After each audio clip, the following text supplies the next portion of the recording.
Yep. Very good. Okay, okay. I don't just formal introductions. Obviously, this is Eric Epson. He is our sales engineer. As I said, he worked for iSolve for 5 years. He does do all of our internal demos now at this point in time, which is great that we have him. And again, we'll go through from start to finish the timepiece, show you from the scheduling purpose, the capacity limits, how it punches, how it integrates, so you can kind of see the flow and the time of it. And if we have enough time, then we can give a quick overview. I know Lynn wanted to see the expense module again, just kind of a refresher. We can see that again. And if we need to, again, redo something else, we can do another demo at any point in time. Go ahead, Eric. Sounds great. Perfect. All right. Well, without further ado, I'll just jump into it again.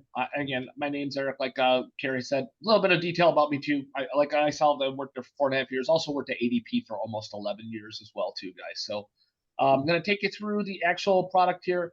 What we're looking at now is the different ways that you can actually punch via timekeeping. Okay, so you got your 4 different ways. You can have a time clock where they would roll up to that, and it could be a bio clock, where they put their finger on it, a swipe card, whatever you want there. You could do a virtual clock, which is kind of like a tablet that you put in a common foyer area where they roll up, put their pin into that, and punch in their time that way as well too. They can punch from anywhere. They can access a computer, like from web punching, but also there's a mobile app as well too, guys. So you can pull the mobile app down and be able to punch that way. Now, all these different ways that you can punch, you can actually restrict some people to say, hey, only this group of people can punch at a time clock, and these people have to punch via mobile, or they could have some people that can do all 4 of these options. Again, we'll set that up during implementation, determining who should be able to punch in different ways, okay? A couple things about mobile punching I wanted to bring up. A lot of people go, well, that's pretty cool. You have a mobile app and you can mobile punch, but I'm not sure I want to allow that for my folks. There's a couple controls you can put in place to kind of deal with that, and that's what's called geo-fencing and geo-tracking. Now, they're very similar to each other, but they operate a little bit differently at the end. Geofencing is where you're going to draw that circle or that radius around a work location, however wide or tight you want that to be. Now, if they're geofenced, they're going to try to punch in outside of that circle. It will restrict that punch and say, sorry, you're outside of the circle. You can't punch it. Okay. Some people like that, but some people, again, find that a little restrictive. And that's why we also offer geo-tracking. Now, geo-tracking is, again, set up the same way. We're going to build that circle around those different work locations, however wide or tight you want them. But if they're geo-tracked, it will not restrict them from punching if they're outside of that circle. However, you're going to see on their time card that punch illustrated in red. You'll be able to click on that red punch, and that will open up a map that will show you the pin drop of exactly where they punched in on there. So you can say, hey, I saw you punched in, but you were down at Target, like, 2 miles away before you even got in here or whatever. So again, you'll be able to review all those exceptions on the time cards as well from the mobile punching too. Okay, so any questions about how we punch before we get into the actual interface itself and show you how it works a little bit? Pretty straightforward. All right, perfect, guys. So what we're going to do is we'll jump actually into the software itself, and I'm going to show you a couple different views is what we're going to look at. First, we're going to look at what's called the employee view, the employee self-service, and then we'll look at the manager view and how we manage those different time cards along the way. Now, when we first get in here, a couple different areas you can get to timekeeping. You can actually access all your menu items from either this tile here, or you can just go to this portion here and review it as well too, okay? But the first thing before we dig into the details here is you're going to notice this little punch button over here up on the left-hand side. And again, this can be accessed from the web, whether it's going to be a computer, a tablet, or again, whether they're doing this right on their phone. Now, when you select that punch button here, it's going to give you 3 different options. And the first one is called a quick punch. And that's straightforward. It's just like it sounds like. You click on that button, it punches you in. You click on the button again, it punches you out. So straightforward, all right? Now, if you need to do some labor level tracking, which I saw in my notes that you guys want to do, you're going to need to do what's called a detailed punch. Sorry, we were kind of hanging out on the screen when we were waiting to demo, so I just need to log in real quick here. But again, what you're going to do when you do a detailed punch is it's going to ask you, well, which labor level are you punching into? Which department, which job, which task, which grant? And that's all configurable as well. You're going to notice when I get back in here is that I'll be able to go ahead and choose which labor level, but that's all based on how my setup is in the system here. So again, when I go to my detail punch, it's saying, well, what location are you in? Which department are you in? These labor levels are configurable. You tell us what you want in here, and they can go as deep as 7 levels. So I've seen people capture like grants, tasks, projects, jobs, whatever you want on these labels here, and we're tracking it. And you're also noticing it's capturing that, of course, coordinate of where I'm punching in as well from here. So I'm punching on the mobile app, it's going in and capturing that system too. Okay.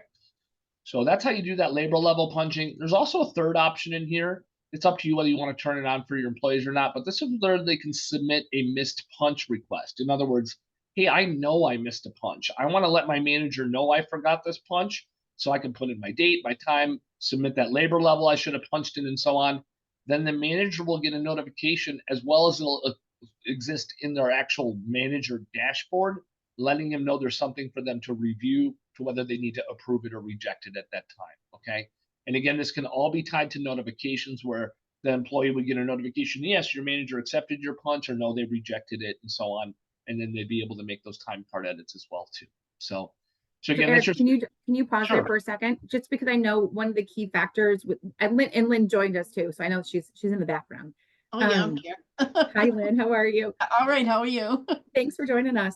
So again, Yeah, I was putting out a fire. I figured it's a Monday Yeah. morning, right? It's a Yep. Monday morning. Fires Yep. go on all the day, but Mondays usually are the burning, right? Yeah, they are. So, with the detail, so some of the punches, I know, just know, again, one of the concerns you guys had, and one of the concerns currently you have is like notifications, like how do we track things, from a Department of Labor standpoint too. So this gives you also that option of saying if someone was, they knew they missed the punch, again, if they take accountability for, I missed a punch, I want to notify my, so again, from a tracking purpose, this is another way that you can track that. Cause I know that was important. Lynn, I think that was something Yep. you had actually asked us specifically too. Yep. Yep, and you can see, we're going to show you some time reports that are available. You're going to be able to do all that auditing. You'll be able to see time card supervisor reports where they made edits, anytime changes were made, things of that nature that are all built right in the system for you as well too. Okay, so now anytime you want to go back to your home screen in employee self-service, you click on that little house at the top there. That's going to take you to your main menu here to be able to review details in here. Now, if I want to go into the system here and review my time card, I can just simply go into that time card portion, and it's going to show my daily time card when I punched, when I punched out. In my example here for Daniel has a meal break built in here, so you can see where that meal break is kind of showing, hey, he punched in at that time, he punched out at this time, here's how many hours he recorded for the day. Just a little note about that, guys. We'll be able to set up whatever meal rules, holiday rules, and overtime rules that you want. You're simply going to need to tell us how they behave. You might have a group of employees that get auto-credited a half hour for lunch, but you might have other people that just work right through lunch. Again, when we go through implementation, we're going to determine the different groups of people that you have. And again, which lunch rules apply to those groups, which overtime rules apply to those groups, and which holidays that you guys actually celebrate over there and pay out for as well too. Okay. But as you can see here, I can go in, I can look at my pay period. I can look at it by the week if I wanted to look at it. I can look at it by the day if I want to in here as well too. If I want to go ahead and add a record, I can go and add hours or a punch or an adjustment. Now, hours is where you might have a spreadsheet view for your employees. In other words, you do not require them to punch in and punch out. They simply say, I worked 4 hours in operations today at the home office, right? And then the other 4 hours I worked in HR or whatever it would be, however you're breaking out those labors, they're simply blocks of hours that you record to the time card. Again, you can do that punching and you see the labor level punching.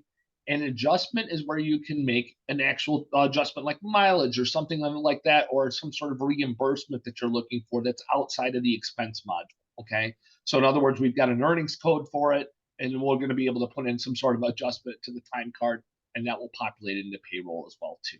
Okay. Now, a little bit more detail is if you have a schedule in place, and we're going to talk in depth about scheduling in a minute. I always think it's important to talk about timekeeping before we go back to scheduling. But scheduling happens first, if you will, because you need to know when somebody's scheduled, whether you're tracking those tardies, whether you're tracking all those exceptions in the system, like approaching overtime or whatever it is that you're looking at. So we'll look at that in a moment. But again, if they've got a schedule in place, they'll be able to review when they're scheduled and see that on their calendar view. Now, this is a huge differentiator between us and our competition. I can tell you guys again, I mentioned ADP. I always like to bring that up whenever I talk about timekeeping, because this is a calculation they still can't do at ADP that we're able to do, and it's called our accruals. Now, when you make a time off request in our system here, we're going to set up whatever buckets that you want here. In my example, I've got my 4 buckets set up here, but I might say, okay, I'm going to take some vacation time. Now, what that's going to do is tell me exactly how many hours I have as of the date that I'm asking for. So as of today, I've got almost 54 hours of time off, right? But let's say I'm one of those good employees who's very organized and knows exactly when I'm going to take some time off here. And I say, you know what, I'm going to take some time off at the beginning of August here. So I'm going to select that date, and you can see how that total went up, because what it's doing is showing you what they would have actually accrued from today's date to this date that they're asking for in August. And keep this in mind, guys. If they had actually time off that was already approved, let's say they had 2 days off between today's date and this date that they're asking for, that they'd already submitted and had approved, those 16 hours would already be subtracted from this available hours total. Can I Any ask a quick question? Of course, please. We have a situation where our managers have to work 70 hours, and let's just say hypothetically, does it calculate based on that 70 hours, but then if they work less than that 70 hours in one pay period, will it adjust accordingly, or how does that all work out Yes. for? Yes, absolutely. That can be set up as a separate calculation. We do multiple different ways that we do it. Sometimes people do it that way. Some also they factor in like years of service, right? 0 for 5 years, you get 1.5 Right. hours Yep. accrued, 6 to 10, more, or whatever the case may be.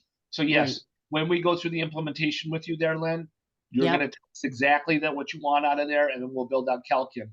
But if I'm hearing you correctly, you're just saying, hey, they're not going to accrue at a rate unless they work X amount of hours, 70 hours, Right. whatever it would be. If they Yep. work higher rate, they're going to accrue it out more hours, or lower rate, lower hours. Again, we just have to build those thresholds into the calculation. Into the calculations. Okay. Yep. Yep, and that's it. So Perfect. all right, perfect. All right, so again, they'll make that request, and I'm going to take you through the whole process here. I could write whatever note I wanted to say to my manager here, and then I'll be able to hit submit. And what that's going to do is submit that request to my manager, letting him know, hey, I got a new request from one of my employees here, and I've submitted. Okay, so that's kind of from the employee perspective. I'm going to go and move over to the manager role unless you have any questions about kind of the employee role. So looking good? Looking good. All right, perfect. So we'll jump in as my manager. And what I've done is, and this could be configured to do so, folks, just so you know, is as the manager, you can see I'm logged in as my manager, Michael, is I can land right on what's called my dashboard page here. And what this is doing is giving me any outstanding transactions I need to take care of. So you're noticing right off the bat, hey, you got a pending time off request. You need to go ahead and process it. Again, they'll get an email that'll tell them there's a leave request that they need to get in there and do. And it'll even give them a link that will allow them to jump right into the software from that email, okay? But if they're actually already in the software, they'll be able to go to their dashboard, review their time off request, click on it. Now, what you're noticing here is we're viewing it by month or week or by day here. If we want to do that, I can jump to whatever month I want. In case there's more than one person out on any given day, and I might say, hey, I don't want to have more than 2 people out on any given day, I can look at that and review that too. But if I just want to look at the pending requests I need to process, I'll be able to go to that pending request tab. I'll be able to see this request we just had from Daniel for August 2nd here. He's taking from his vacation bucket. He's taking 8 hours of time here. And if I approve his request, here's what his actual total or actual accruals will be at that point. I could even write him a nice little note, enjoy your long weekend, Daniel, or whatever I want to say here, right? And then once I hit approve and I hit process, that's going to approve the leave request. It's going to take that out of my queue to complete. And I always like to show this, guys. It might be closed, but I actually have all my demo accounts tied to my work email. So I just want you guys to say, I always like to believe in truth in advertising, if you will. And so as a result, I want you to see literally what those emails look like when they come over. So again, I'm going to be able to see those time off requests. So you can see right here, hey, dear Daniel, your request for 8 hours of vacation has been approved. So again, those just get shot right over to you. And again, I've actually got it tied to the same account. So when he made the request, hey, you have a vacation, blah, blah, blah, I'll be able to review all that notifications as well in the system too. Okay. So. And that does work well, because I actually do use it on the senior management side already for time off requests. So I like that feature with the emails and everything. Yeah. All right. Awesome. All right. Now, when we go back to the dashboard, guys, we're going to look at a couple more things in here that you're going to be able to talk. I want to talk to you about that are in terms of timekeeping. You're going to be able to go to what's called this alert monitoring screen. Now, we'll set up whatever alerts in the system that you want, but we'll need to set up some criteria around these alerts as well. You guys are going to tell me, well, of course, we want to track tardies in the system, right? Well, what's your definition of a tardy? Is it 1 minute late? Is it 3 minutes late? 5 minutes late? That's what we're going to get from you during the implementation survey to determine how it works. Okay. Now, in my example here, just so you guys can see how robust it can be, I might say, show me any problems I have on my time card. I don't want to just look at one exception type, right? I want to look at any problems in overall.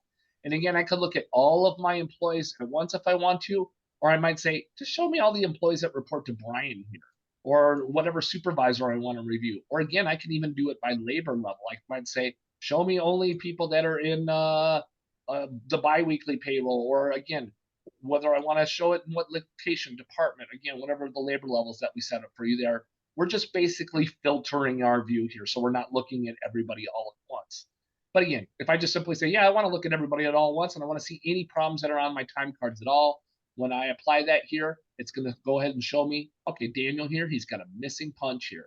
It's a exception here because it's marked in red, and it's a critical exception that I need to correct before I run my payroll here. And I can jump right into his time card by clicking on the view button to the right. Now, when I click on this view button on the right-hand side, it's going to jump right into Daniel's time card, and I can review the details here. Now, a little bit about what you're seeing here from the manager perspective is you're going to notice here is the colors kind of leap off the screen at you when you review them. So I can kind of hover over that color, and you can notice here, here's my missing punch marked in pink, right? I know it's a missing punch. I can see he punched in at 8 o'clock here, but he never punched out at the end of the day. Now, a little bit before I correct this punch for you here, just as an example, I know you guys don't have a meal break, but Daniel does. He's got a rule in here where when he works 8 hours, it's going to automatically credit him a half hour for lunch there. So that's that area in black that you're noticing there on the time card, okay? But if I go ahead and make a change to the time card and say, all right, I know he was working, or maybe he even submitted that missed punch there, again, I can correct it. And once I go ahead and add that punch, again, I can add those labor levels on the punch here too, if we're tracking those labor levels in the system. And he might say, yep, I was in the corporate office this day, and I was working in operations or whatever it might be. Again, we'll just get something on here just so you can see like the differences between the labor levels. Now, I could even write a note, hey, I worked in operations today because my supervisor told me I had to, or whatever you want to put as in terms of a note on the time card. And then once I save that, really important thing you'll notice here. Notice how this day doesn't quite look like the days next to it. We've made that punch correction there, but it's not the same yet. And the reason why is we're going to need to hit the show results button, because what that's going to do is now that we've added this punch and we hit the show results button, it's going to relook at those time card rules, the overtime rules, the holiday rules, the lunch rules, right? So when I go ahead and hit the show results button, it's going to review those punches, apply the lunch rule that's in place for Daniel here, but it's also going to apply an approaching overtime rule here. So when I hover over this, you can see how I put that lunch in there for us, but it's also when I hover over the orange here, it's letting you know, hey, this person, they're approaching 36 hours here or overtime. So you can see when you're scheduling people, anybody that might be approaching that overtime in the system as well. Again, this is an example of a couple alerts I've got set up in my database here. When we go back into that alert monitoring screen, I just want you to see all the possibilities that are here. If you really want to track a bunch of different types of exceptions, they're built in here. Approaching overtime, break overrides, duplicate punches, in early, in late, out late, all these different things in here as well too. Okay. Now, so when you make that correction for somebody that's missing a punch, how do we make sure this is Department of Labor proof, so to speak? Because we're not allowed to necessarily make the change. The employee has to do it. Is there something in here that goes back to the employee so they approve it, so to speak, so we can get credit for not having to have a manual process? Yes. So if you wanted, if you have to have your employees make the punch corrections, first off, they'll have to have permissions turned on to do that. Secondly, is again, you'll have an audit trail that you can pull a report on any of those. It doesn't matter if it's the supervisor or not, Dave. If there's been an edit to the time card itself, you'll be able to pull a report that will indicate any of those edits at any given time. And I can show you just real quick, when you process payroll, we're going to make sure and review those reports to make sure payroll processing is correct. So you can go into any of these different alert occurrence reports, time card reports. All of these can be printed out of our reporting module to provide to the Department of Labor. Okay. Perfect. All right. All right. All right. Now, when we go back into timekeeping, actually, we showed you how you can go to that area from the dashboard itself and view all those different alerts or view those different pending transactions.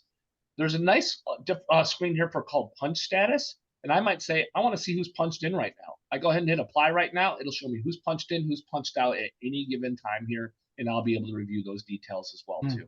Okay.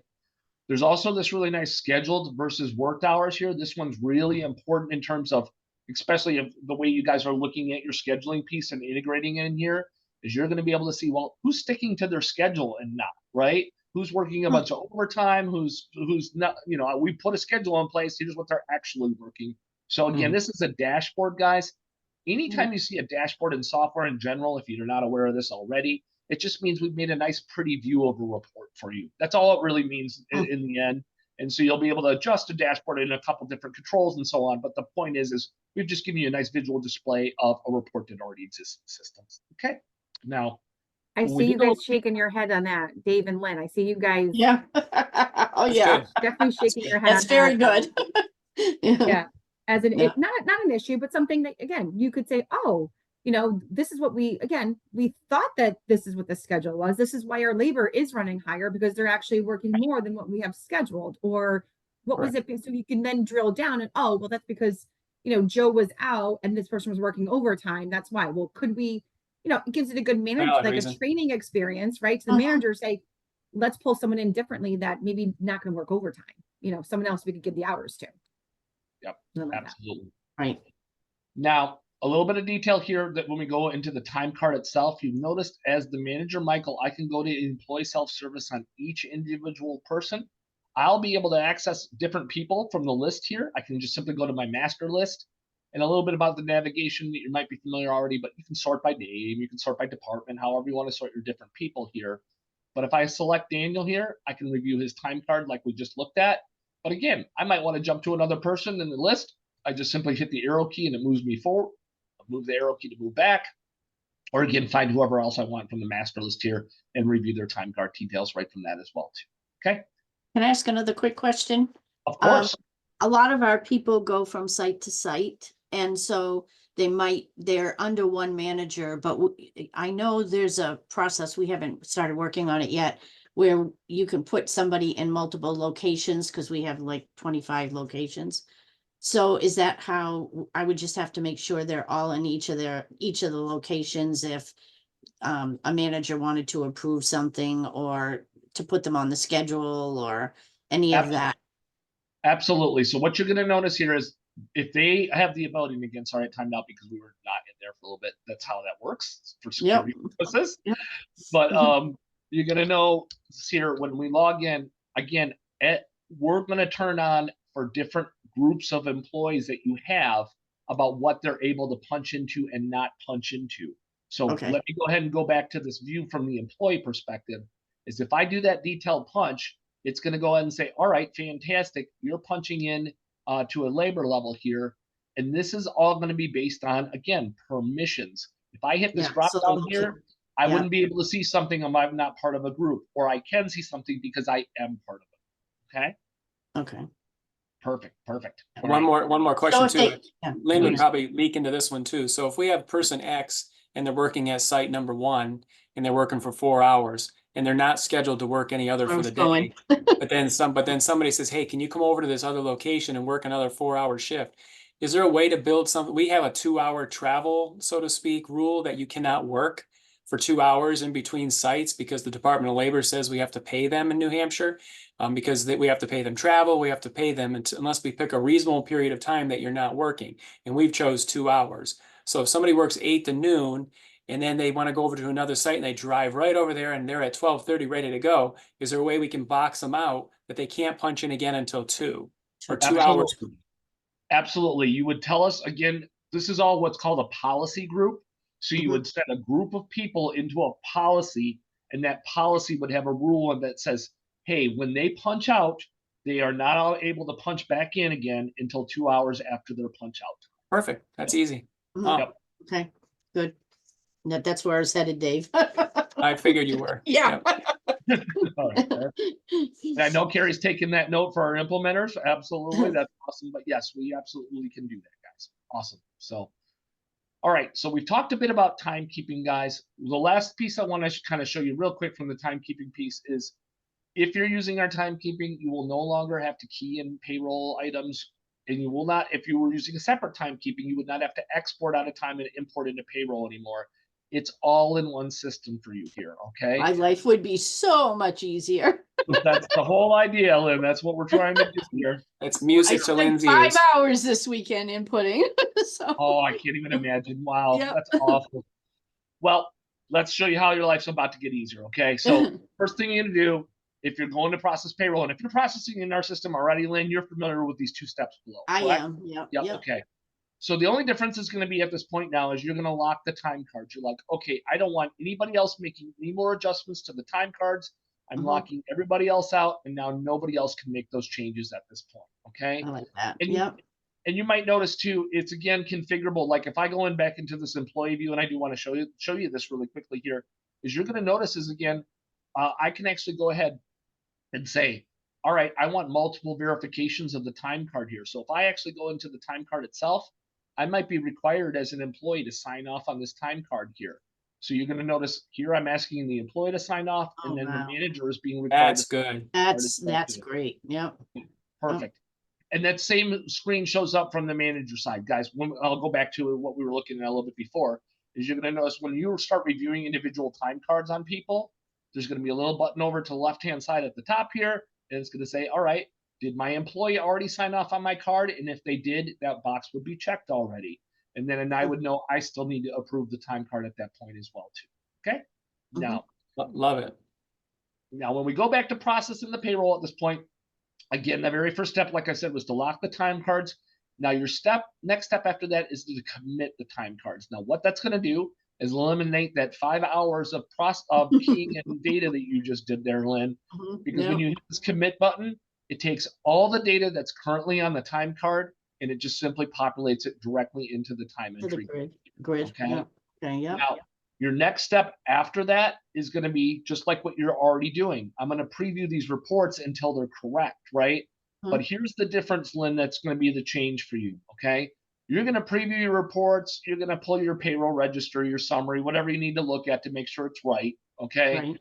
But if it's not balancing out, you're not going to just go into the time entry grid and make changes at that point.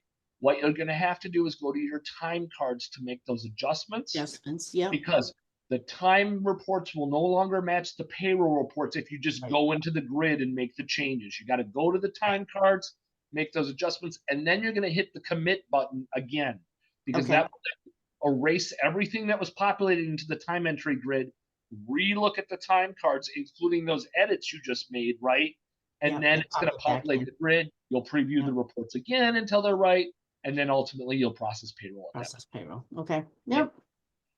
All right, so now we're going to get into some really detailed schedule talk. And I'm so thrilled to be talking about this because actually, even when I was at iSolved, I was the only person who could demo this because they just didn't understand it. It does get a little complicated, so please ask any questions you might have as we go through this. But what I'm showing you first is just a slide so you can get the concepts, and then we'll dig into the software itself, okay? So there are 3 tiers of scheduling that the iSolved solution provides, okay? The very first one is basic scheduling, and that's free. It comes with anytime you get the software, you're going to have basic scheduling in the system. And what that is simply the ability to schedule by employee. I can open up an employee and I can say, I want you to work from this time to this time. That's it. And the reason you need that, just like we talked about before, of course, is how do I know if somebody's tardy if I don't know when they're scheduled to work, right? So I've got to have at least that basic scheduling built into the system, okay? Now, the next tier up is advanced scheduling. So this is where you could have a coverage request a shift, or a blackout period or unavailability period. So what this means is the manager could look at a shift, and we're going to talk about managing shifts in a minute when we get into the software, but they might say, hey, I need a coverage request from different people. I could send a request out to multiple people to their phone notification saying, I need some people to pick up this extra shift here.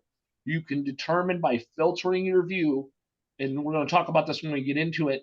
If you're utilizing our HR piece, you might be tracking their certifications, their licenses, and so on that you have, right? Yep. So I don't want to ask everybody to pick up the shift. I want to make sure only people with this license or this certification will pick up the shift. So again, I can filter that coverage request and say, send it to only these people that have this certification, and they'll get a notification. they'll respond, and you'll have a list of people that responded in the affirmative, and you'll be able to choose which one of those people you want to put on the shift for that time. Okay. Another filter off of that was a huge deal for you guys. I just talked about certification, but you might say, don't show me anybody that's approaching overtime. I don't want to even consider calling out on those people, because again, that's going to put them into overtime if I do that. Okay. So again, the coverage request is the manager perspective. That's when the manager says, I know I need somebody to fill a shift. I'm going to put a request out there. Now, a request to shift is where the employee can say, I want to work more hours. I know that I'm coming up short on my paycheck. I'd like to make some more money. So I'm going to look out and request a shift. And my manager, just like we saw on that dashboard, will get a notification. Hey, there's a pending request for a shift out there to look at. They'll be able to review that. If they approve it, it will populate directly onto the employee's calendar. If they reject it, the employee will get a notification saying, sorry, we get to pick somebody else for that shift, or whatever messaging you want there. Okay. Now, unavailability or a blackout period. Common example I use for this is like if you have some college students, maybe they got classes in the middle of the day, right? And they always know when they're supposed to be at school, so they don't want to be scheduled over that time. You could allow them to go ahead and block out that time on their calendar so they can't be scheduled for that time. Again, it's permission based, so the manager could do that and not the employee if you wanted, or you could have both people be able to block out that time as well too. It's up to you. Okay. Now, this is where it starts to get a little bit more complicated, to be fair with you guys. Okay. This is what's called workforce scheduling. So what you're going to do in the system is build what are called staff count types and staffing rules. You could actually determine how many people you need for a schedule a couple different ways. You could do it by a percentage. You might say, we're at about 75% capacity today, right? So if we're at 75% capacity, tell me how many people I need for this shift to make sure that I've got it fully staffed, right? And so we're going to build what are called staffing rules in there. And in the back end, we'll build some calculations. Hey, if you say you're at 25% calculation, I only need 3 people for the shift. And if I'm at 50% of my capacity, I need 5 people, and so on. So you'll be able to go into the scheduling feature, type in that percentage, and then it will tell you how many people you actually need for that shift. You'll be able to do a coverage request and say, all right, I need 6 people for this shift because we're at 100% capacity here. It'll allow them to do that call out. People will respond. You'll put them on the shift, and you'll see it'll fill out the schedule. This is crucial for avoiding overtime, but it's also crucial for any kind of compliance that you might have, where you might say, hey, I need a certain amount of people at a given time by law. This happens more in home health care, that type of thing, or whatever the case may be. But again, this is frequently used in that parameter.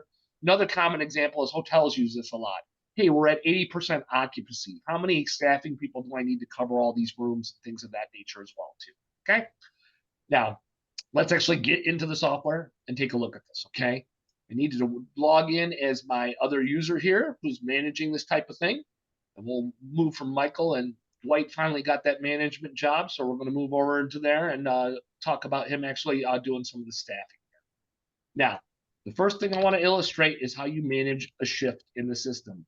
We're going to build these different shifts in here that you need. You tell us the different shifts that you want, and you're going to tell us, should it be an open shift? Should it be an on-call shift when you build the shift out here? So again, you can see I built a 6 a.m. to 3 p.m. shift, all these different shifts here. And so when you go to schedule an employee, you'll simply apply this shift. Now, before I get into the details on the shift here, guys, let's actually just look at the scheduler, right? Because what you're going to see is those 3 tiers of scheduling I just talked about. The very first one, again, when we go into this, is I can go ahead and apply the scheduling piece here. And then now I can see by employee off my first tab. So now it's showing me again all these different people that are scheduled. Joshua here, he's working 8 to 5, 8 to 5. I've scheduled out a shift. If I want to build anybody's shift on a day, just one day, all I have to do is click next to Hazel on Monday, select that box, and now I'll see all the different shifts, right, that were built into the system. I'll choose which shift I want to assign them to, and then I'll hit that 8.5 hours day. Again, is it an open shift or on-call shift? And then once I post the shift, now we've got them populated for that one day. Great, we scheduled one person for one day, not very quick, right? But what you're going to notice is pretty great here is I can actually drag this across multiple panes here and say, oh, they're going to work the same shift all week. Let's just get this all scheduled out all at the same time. So, yep, let's put them on the 8.5 hours here, hit post, and now you're going to see scheduled for the entire week there. Okay. That is the simple basic scheduling that comes with the software. All right. Now, scheduling by shift, remember we built out all those different shifts, and now it's showing me all these different shifts with different colors. My 6 to 3 shift, my 7 to 3 shift, my 7 to 4, my 7 to 5. Now, before I dig into getting the schedule filled out, I want to go back to that screen that we were looking at called staffing rules and staffing counts. We're going to build this in the back end for you, but what I'm showing you here is an example of occupancy staffing. That if you type in a number in your staffing area that says, hey, I'm at 25% capacity, it's going to tell me you need 4 people for that shift. This is the configurable part, right? You're going to tell us what these figures ought to be, right? You tell us what that percentage. It could be hours too, guys. It doesn't have to just be a percentage. Hey, I've got 100 hours of work that needs to be covered. How many people ultimately will I need to be able to cover those hours on that shift, right?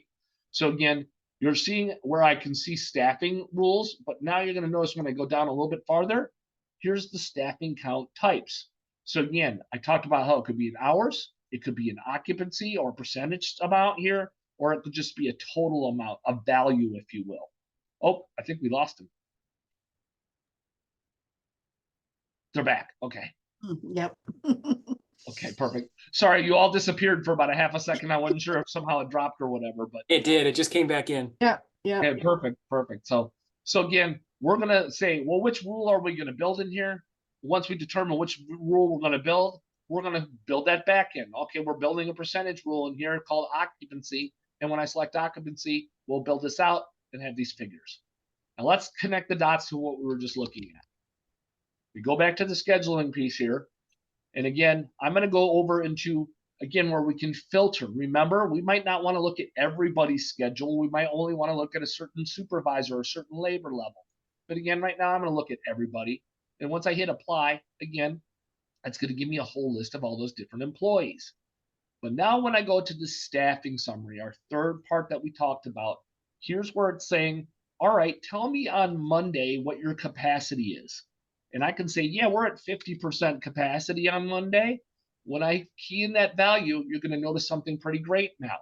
Is now I can go to each one of these shifts and it's telling me, hey, for the 8.5 hour shift that you've got in the system here, you have 3 people scheduled, but you need 6 people. So you got a little thumbs down there if you're noticing, telling you you're not fully staffed for that particular shift, right? So now I can go into the shift, see that I've got 3 out of 6 people scheduled, go to the view button here, and I can do a couple really cool things here, okay? First thing I can do is go to that Monday, and I can click on that header and click my 3 little dots and say, I'm going to just manually add people, and I can just get them staffed.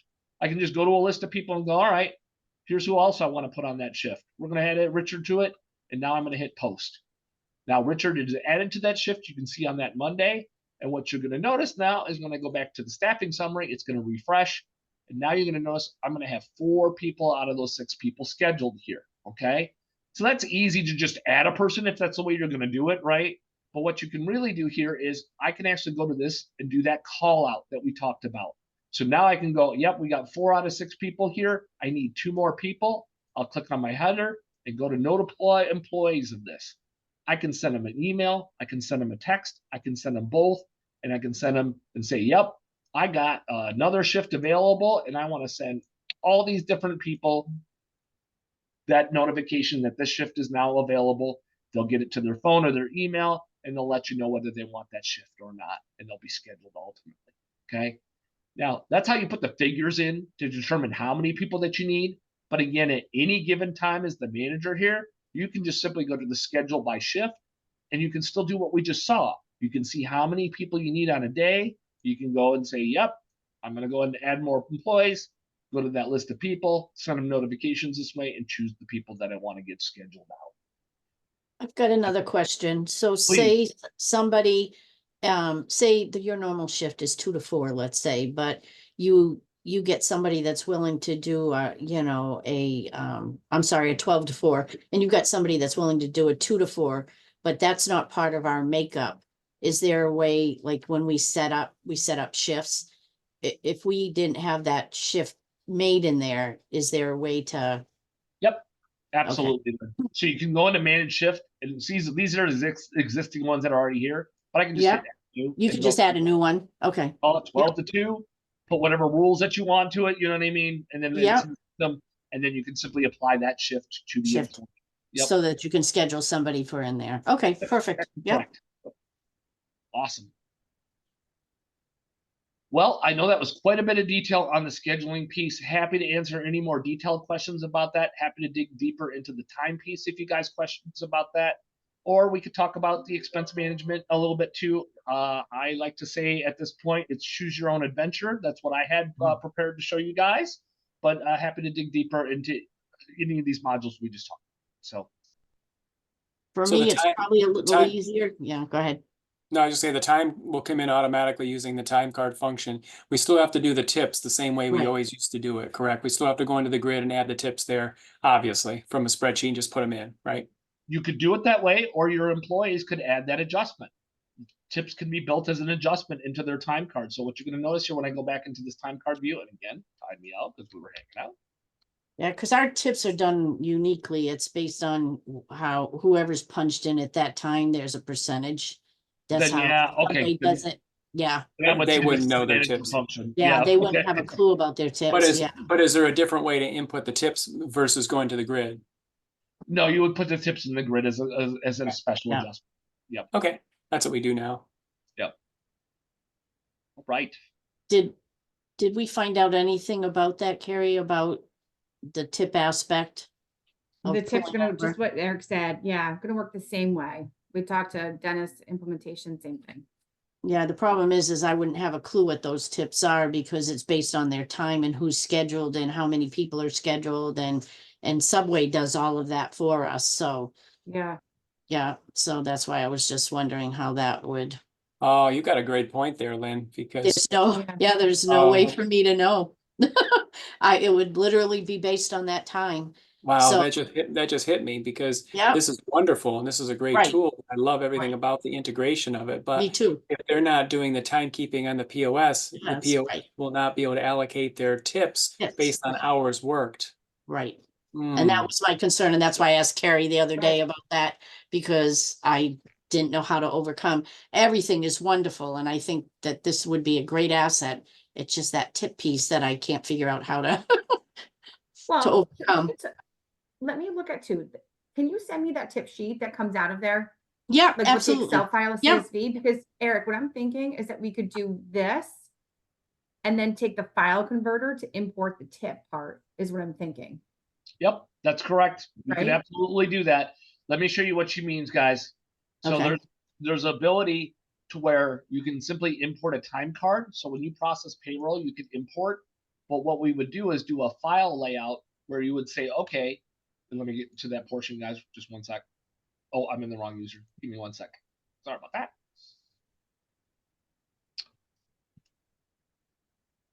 But there would just be a header that would say employee name, tips, and then the value Import. and import, and it would just populate into the grid for you there. So let me go ahead and find the So paper the- file. But that's so- partially good. That doesn't solve the problem. Yeah, it's the Right. part of how Subway figures those tips out based on who's Well, it's in punched in. Yeah, Correct. And it's all math, based on Right. who's working, but I'm wondering if this system here can do that calculation too. I don't know if we would know the gross tips, but it'd have to do the calculation to figure out who's working which shift. It would have to do the calculation of how much was earned. We would have to put that into a spreadsheet. In other words, we would know the total tips by day. Then the system would have to know who was working what hours of the day to do the calculation of what the allocation of tips would be to give us a grand total. That Is it might be, David, is it based off the shift that they work? that's based on the actual hours they work. hours. Actual hours. So what you're doing, if I'm understanding this calculation, is you're taking all the hours from the day of anybody that they punched. That's eligible to get tips, right? So Yeah, you're taking all those hours, then you're adding up all the tips that were gathered, No, you know. Oh, Not partially. No, Per no, shift. partially no. right, partially no, yeah. Yeah, the hard part Per is it shift. knows if somebody is working from 8 to 12 by themselves and any tip comes in is 100% allocated to that person. It knows when the tips are earned too. So in other Yeah. words, if there's a tip at 12:05 and there's 2 people punched in, it takes half of the tips and gives it to the one person punched in, and the Yeah. other half goes to the other person punched in. And then it continues to do that until people punch in and punch out. So Right. it knows when the tips are coming in and it knows when Okay. people are punched in and out. So your system, in order to incorporate that, we'd have to tell you when the tips were earned. Yeah, right, Because you would be able to Yeah. figure out mathematically when they're punched in, when they're punched out, of course. right, right. But yes, that first very scenario made me understand how difficult this could be, because just like you said, if you got somebody logged in by themselves, they should get 100% of the tips. But if they got a second person, you got to Right. divide that. Well, how Right. long do you divide that? You know what I mean? When they're both working, or when does it go back? Like if another person goes off and that person's alone again, right, you know. Yep. So yeah, there's definitely some Wow. gymnastics that are going to be yeah, required. that's And a good word. believe me, I want to figure out a solution, and I know you guys are trying to figure this out too. What I'm going to try to avoid was we haven't found out from Subway yet if we're required to punch in our own system. My gut, they'll come back to me and say, "Well, of course you are. You have to, because that's how it calculates tips." I don't know if they're going to be that robust and Right. say tips, but that is one reason. So we would have to have them punch into the POS to get tips Yeah. right. And then they'd have to punch into this system. They'd have the double punch.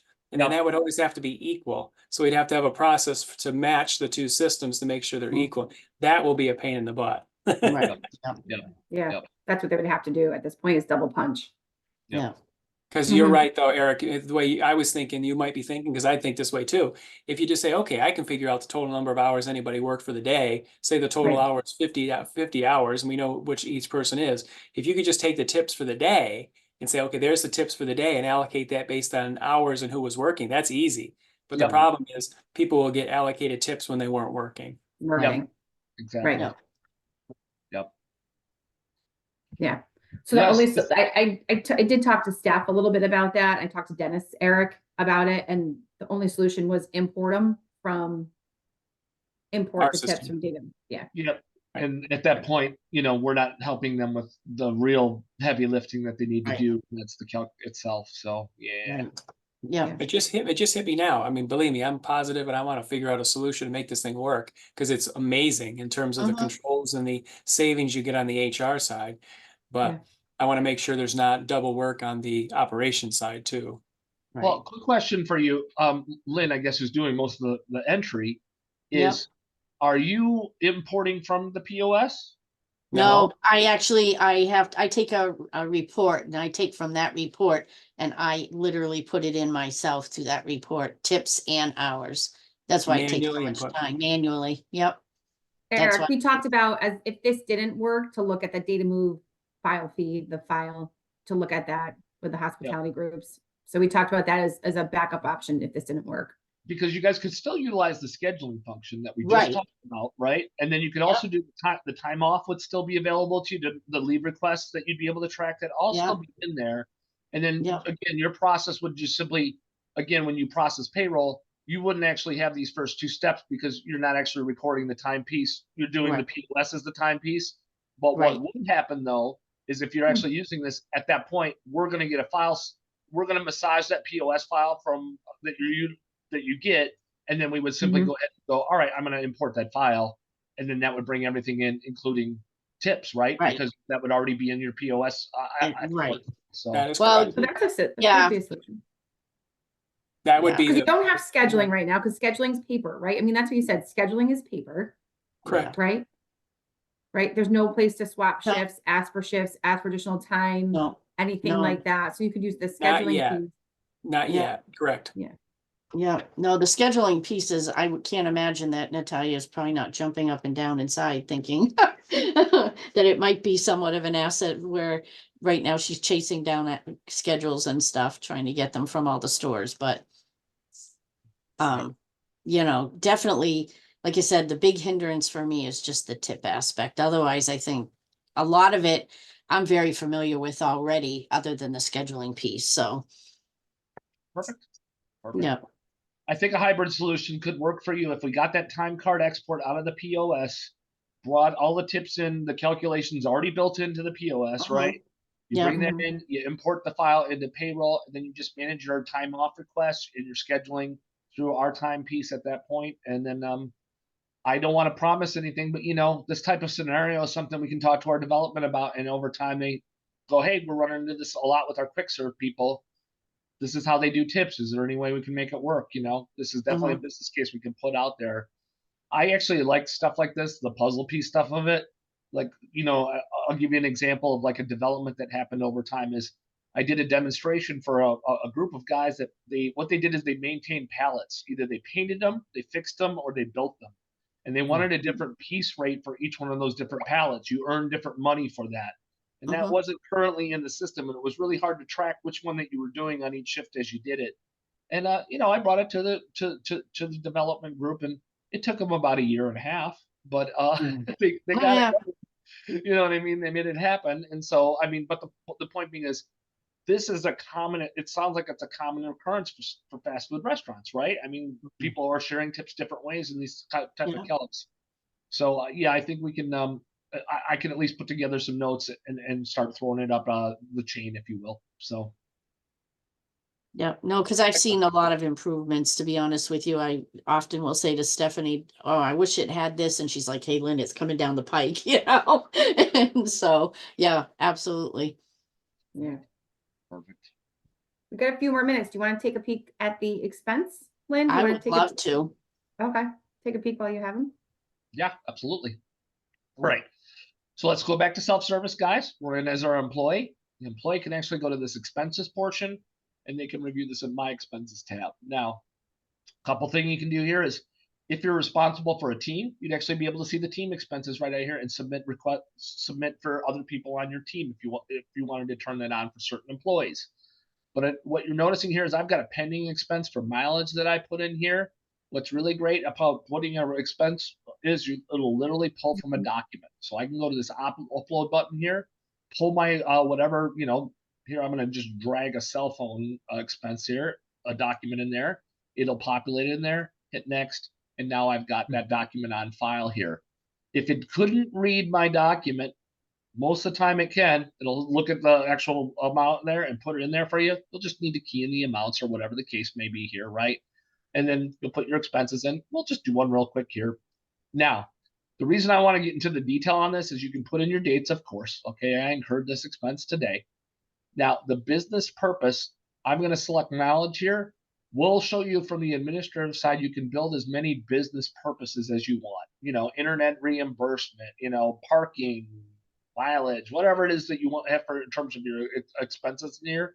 And they can be grouped into category types. And again, we'll show you that in a minute.